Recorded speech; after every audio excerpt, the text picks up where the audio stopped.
Я очень боюсь, что война закончится за столом переговоров на территории Украины. Я хочу, чтобы уничтожили всех сатанистов, фашистов. Я хочу их всех уничтожить, чтобы в последующем, через лет 50, опять не появились эти же шайтаны, опять же они не убивали наших детей.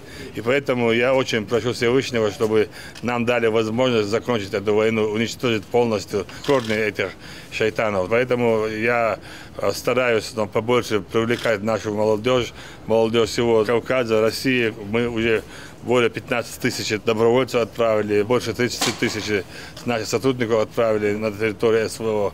И сегодня последний батальон выехал на территорию СВО. И я считаю, что нельзя останавливать войну, нельзя садиться за стол переговоров.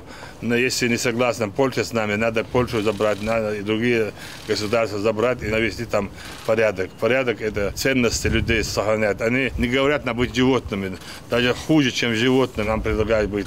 А мы говорим, что мы люди, нас создал Всевышний людьми. У нас есть правила людские, поэтому мы никому не отдадим нашу страну, мы никому не отдадим наши правила жизни, религии, которые предписаны Кораном, предписанием мы живем и будем жить. Поэтому надо создавать батальоны, полки, надо побольше молодежи Российской Федерации, побольше, чтобы они сами выходили в те структуры, которые создаются, сами выходили инициативами, быть добровольцами, чтобы защитить нашу страну, наше будущее.